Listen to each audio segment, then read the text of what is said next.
இன்னைக்கு எந்த மாதிரி சூழ்நிலையில தலைவர் அரசியல் பண்ண வேண்டியிருக்கு தெரியுமா? ஒரு அறப்பைத்தியம். ஏன் அறப்பைத்தியம் சொல்றேன்னா, முழு பைத்தியம் அது பாட்டுக்கு சிரிச்சுக்கிட்டு பேசாம உட்கார்ந்துருக்கான், அல்லது ஏதாவது அப்படியே நின்று அப்படியே படுத்து தூங்காம இப்படியே உட்கார்ந்துருக்கான். பைத்தியம் இல்லாதவன் நார்மலா இருப்பான். இந்த அறப்பைத்தியம் தான் என்ன செய்யும்னு கடைசி வரைக்கும் கண்டுபிடிக்க முடியாது. நான் யாரை சொல்றேன்னு உங்களுக்கே தெரியும். அந்த அறப்பைத்தியத்திலிருந்து விலகி கிட்டத்தட்ட ஒரு 5000 பேர் முந்தா நாள் வந்து நமது கழகத்தில் இணைஞ்சிருக்காங்கன்னா, அந்த பைத்தியத்தை தாங்க முடியாம இந்த பைத்தியம் கூட நம்மளால வேலை பார்க்க முடியாதுரான்ட்டு. இதுல உடல் மொழிகளை ஆய்வு செய்யற அறிஞர்கள் என்ன சொல்றாங்கன்னா, சில பேர் பேசும்போது இப்படி நடுத்தலையை சொரிஞ்சுக்கிட்டே பேசுவான், பாத்துறீங்களா? அதாவது தம்பி அப்படின்னா அவனுக்கு பேசுனது மறந்து போச்சுன்னு அர்த்தம். இந்த இடத்துல சொரிஞ்சான்னா அடுத்த பாயிண்ட் வந்துடும். சில பேர் இப்படி கழுத்தை தடவிட்டே பேசுவான், பாத்துறீங்களா? நான் இந்த கூட்டத்தில் என்ன சொல்ல வேண்டும் என்று நினைத்தேன் என்றால்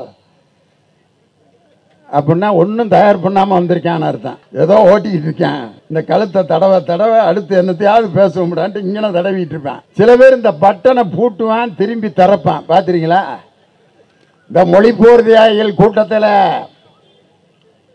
நான் வைக்க போகின்ற அந்த கருத்துக்கள் அப்படின்ட்டு படிச்சுட்டு வந்ததை மறந்துட்டான்னு அர்த்தம் இந்த பட்டனை போடுறவன். சில பேர் பார்த்தீங்கன்னா ரொம்ப வீர ஆவேசமா பேசுறவங்க இந்த துண்டை அப்படி மேல அப்படி தூக்கி போடுவாங்க, அவங்க அடுத்த கருத்துக்கு தயாராயிட்டாங்கன்னு அர்த்தம். ஆனா இந்த தாவாங்கோட்டையை தடவிட்டே பேசுறான், பார்த்தீங்களா? அதுக்கு என்ன உடல் மொழியில பயன் வச்சிருக்காங்க அர்த்தம்னா, இன்னைக்கு ஒருத்தன்ட்ட ஒரு திருடன்ட்ட இருந்து உண்மையை கறக்கணும்னா போலீஸ்காரங்க உண்மையை சொல்றான், இல்லைங்கயா இல்லைங்கயா இல்லைங்கயான்னா அவன் உலக புராடுன்னு அர்த்தம். இந்த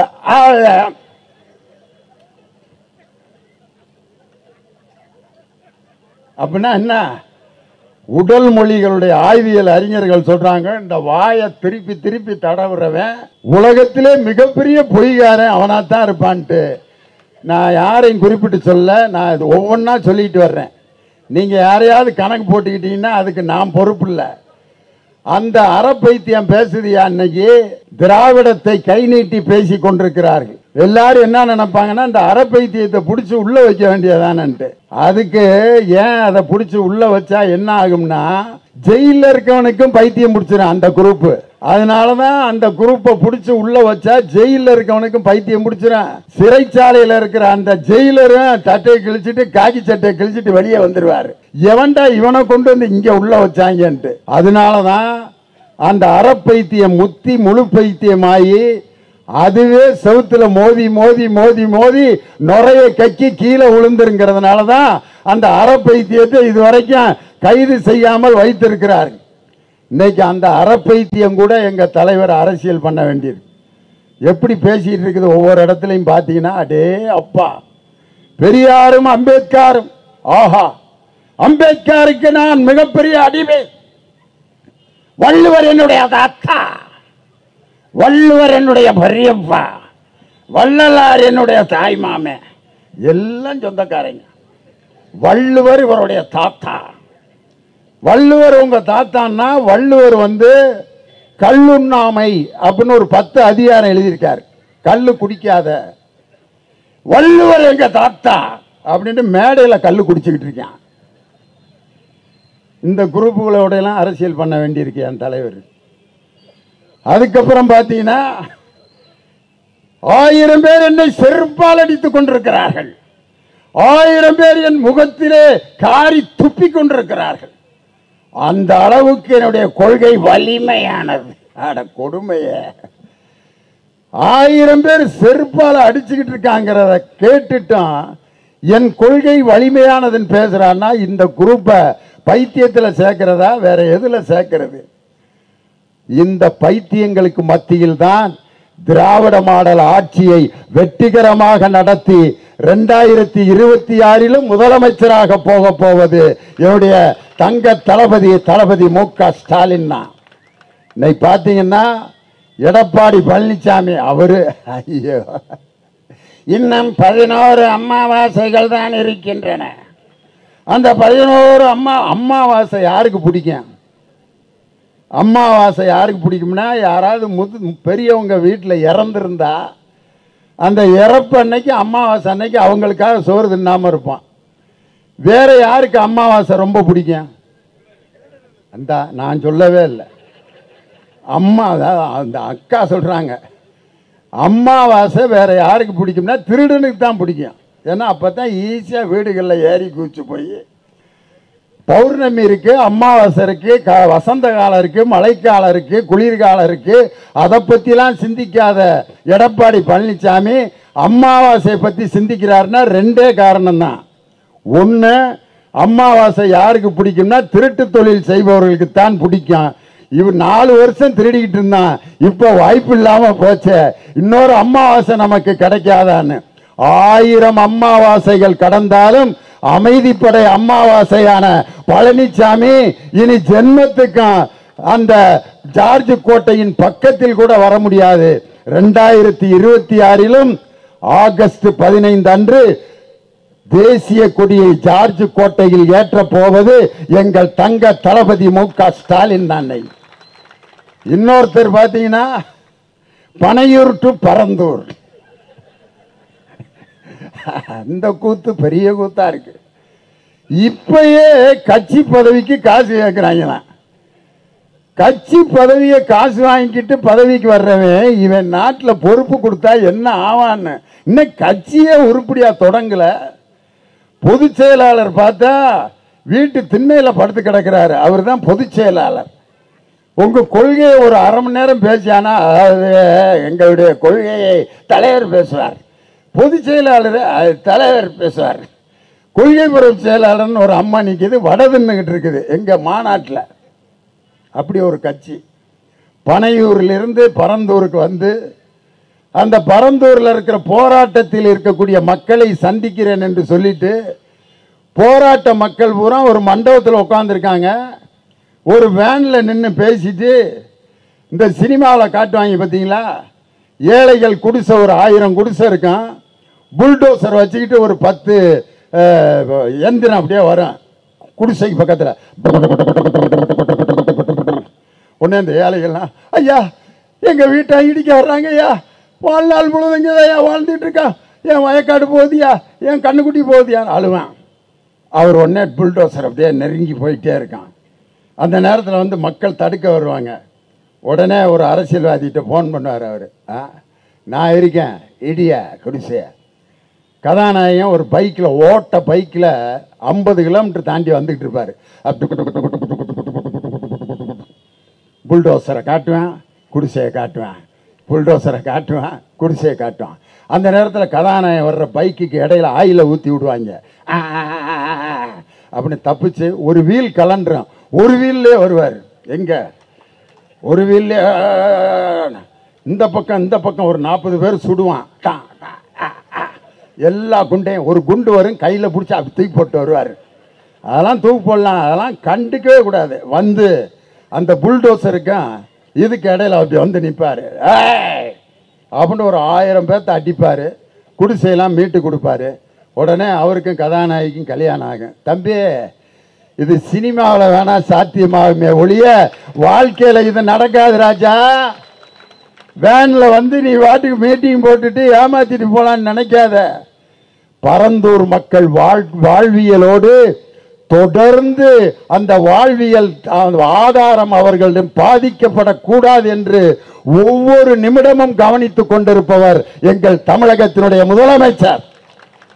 அங்க இருக்கக்கூடிய நீர்நிலைகளை பாதுகாக்கணும்னு ஒரு IAS அதிகாரி தலைமையில் கமிட்டியை போட்டு அந்த நீர்நிலைகளை பாதுகாக்கிறதுக்குரிய நடவடிக்கைகள் எடுக்கப்படுது. அங்க இருக்கக்கூடிய ஒவ்வொருவரிடமும் பேச்சுவார்த்தை நடத்தி அந்த நிலத்தை அவங்களுக்கு வாழ்வாதாரம் பாதிக்காம அவர்களை வேற இடத்துல எங்க குடியிருக்க வைக்கலாம்ங்கிற பேச்சுவார்த்தை 910 நாட்களாக நடந்து கொண்டிருக்குது. ஒரு சின்ன பையன் பேசின வீடியோவை பார்த்துட்டு நான் வந்து பாதுகாக்க வந்திருக்கிறேன், என்னைக்கும் உங்களுடன் தான் நிற்பேன். இறங்கவே இல்லையா, அப்புறம் எங்க நிக்கிறது? வேன்லயே நின்றுட்டு ஓடிட்டீங்களே, போராட்டக்காரர்களை பார்க்கவே இல்லை. இதுல இருந்து என்ன தெரியுதுன்னா, ஒருத்தர் எடப்பாடியார், இன்னொருத்தர் பனையூரார். அவருக்கு நான் வச்சிருக்க பேர் பனையூரார், எடப்பாடியார், இன்னொருத்தர் ஆட்டுக்குட்டியார். இந்த 3 பேர்த்தோட தான் இன்னைக்கு நம்ம தலைவர் அரசியல் செய்து கொண்டிருக்க வேண்டிய நிலைமை. இப்படிப்பட்ட ஒரு கொடுமையான சூழ்நிலையில் உலக தமிழர்களையும் உலக தமிழ் மொழியையும் பாதுகாக்க இன்று பாதுகாப்பு அரணாக இருப்பவர் நமது தமிழகத்தினுடைய முதலமைச்சர் தளபதி ஸ்டாலின் அவர்கள்தான். இன்னைக்கு ஒரு வாரத்துக்கு முன்னாடி பன்னாட்டு புத்தக கண்காட்சி நடந்தது. 64 நாடுகளிலிருந்து பதிப்பாளர்களும் எழுத்தாளர்களும் நம்ம வேர்ல்டு ட்ரேட் சென்டர் உலக வர்த்தக மையத்தில் கலந்துக்கிட்டாங்க. அப்ப தலைவர் மேடையில் உட்கார்ந்து இருக்கிறப்ப ஒரு ரஷ்யாக்காரர் மேடையில் வந்து அழகா தமிழ்ல பேசினார். மாண்புமிகு தமிழக முதல்வர் ஸ்டாலின் அவர்களுக்கு வணக்கம் அப்படின்ட்டு திருக்குறளை தமிழ்ல அழகா சொல்றாரு அந்த ரஷ்யாக்காரர். கற்க கசடர கற்பவை கற்றபின் நிற்க அதற்கு தக, அந்த இரு இட்டு உட்பட கரெக்டா சொல்லிட்டு அத ராகத்துல வேற பாடினாரு. கற்க கசடர கற்பவை கற்றபின் நிற்க அதற்கு தக அப்படின்னாரு. முதலமைச்சர் கை தட்டிட்டார். அதுக்கு அர்த்தம் வேற சொன்னார். உண்மையிலே அவர் கற்க கசடர அந்த திருக்குறளை சொல்லும்போது நான் யாரை நினைச்சேன்னா நம்ம ஒன்றிய பிரதமர் ஐயா நரேந்திர மோடியை தான் நினைச்சேன். அவரும் இதே மாதிரி தான் ஒவ்வொரு மேடையிலையும் திருக்குறள் சொல்வார். அவர் சொல்றப்ப பார்க்கணுமே, திருவள்ளுவர் கண்ணீர் விட்டு கதறிடுவார். அக்ராமுதுல்லா எழுத்தெல்லாம் அது பக்பான் முத்துட்டு உழுக்கு அப்படின்னாரு. நம்பால் என்னடா ஐயா வேற மொழியில பேசிட்டு தமிழ்ரா ஐயா வாசிக்கிறாரா. விவசாயியுடைய மாநாட்டில் போய் புல்லு துண்டு பால்பார் பால்பார் மற்றுபார் தொல்துண்டு பின்சல் பார். அவரு உலகம் முழுதும் திருக்குறளை கொண்டு வரேன்ட்டு நம்மள்கிட்ட டுபாக்கூர் விட்டுக்கிட்டு இருக்காரு. நீங்க உலகம் முழுதும் திருக்குறளை நாங்க கொண்டு போய்க்கிறோம் ஐயா.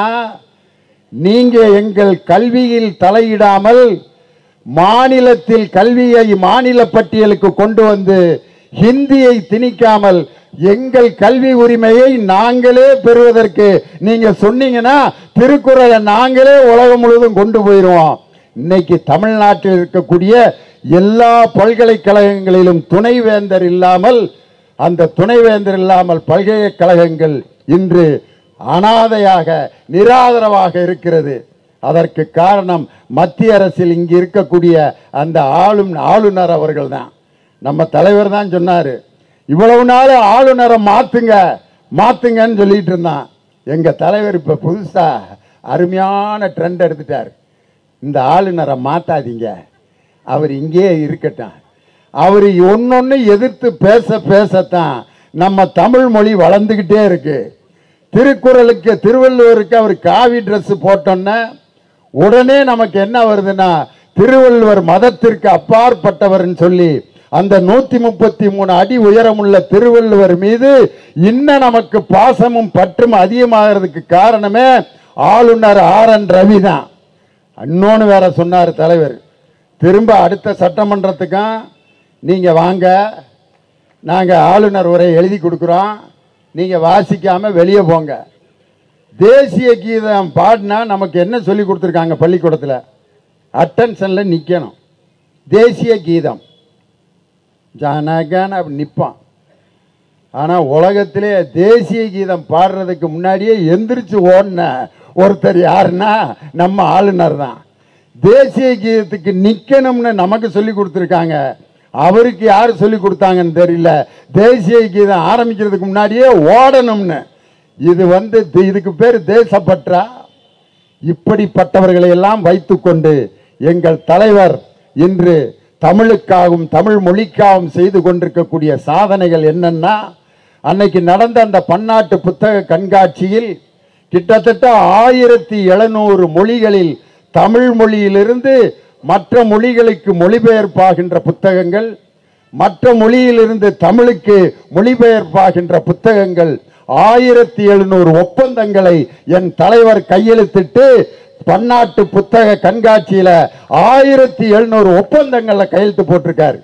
30 மொழிபெயர்ப்பு நூல்களை வெளியிட்டிருக்கார். அந்த 30 மொழிபெயர்ப்பு நூல்களில் எது முக்கியமான நூல்னா மருத்துவ கல்வியில அனாட்டமி, உடற்கூறியல். அந்த உடற்கூறியலை ஆங்கிலத்தில் தவிர வேற எதிலையும் படிக்க முடியாது அப்படிங்கிற நிலையை மாற்றி அந்த அனாட்டமி என்ற புத்தகத்தை தமிழிலே மொழிபெயர்த்து இன்று மெடிக்கல் கல்லூரியில் இருக்க மாணவர்கள் தமிழில் உடற்கூறியலை படிக்கிறார்கள் என்று சொன்னால், முத்தமிழறிஞர் கலைஞர் மொழிபெயர்ப்பு திட்டம் என்ற திட்டத்தை உருவாக்கி தாய்மொழியில் உயர்கல்வியை கொண்டு செல்கின்ற அந்த சாதனை படைத்தவர் நம் தலைவர். அதைவிட பெரியது, திசைதோறும் திராவிடம் ஒரு இயக்கத்தை உருவாக்கி பெரியாருடைய சிந்தனைகள் 21 மொழிகளில் மொழிபெயர்க்கப்பட்டு உலகம் முழுவதும் இன்று கொண்டு செல்லப்பட்டிருக்கிறது. பெரியாருடைய சிந்தனைகள் 21 மொழியில மொழிபெயர்க்கப்பட்டிருக்கிறது. பெரியாரை யார் யாரெல்லாம் தூற்றுகிறார்களோ தூற்றத்தான் அந்த பெரியாரின் சிந்தனை மென்மேலும் வளர்ந்து கொண்டே இருக்கிறது. பெரியாருடைய சிலைக்கு திடீர்னு எங்க திண்டுக்கல்ல ஒருத்தன் விபூதி அடிச்சு விடுவான், திடீர்னு அவருக்கு மஞ்சளை மூஞ்சில பூசி விடுவாங்க. ஒருத்தன் பார்த்தீங்கன்னா பெரியாருக்கு காவி சால்வையை போட்டு விட்டுருந்தான். அவனை போலீஸ் கைது பண்ணிட்டு அந்த 3 பேரையும் கைது பண்ணாங்க.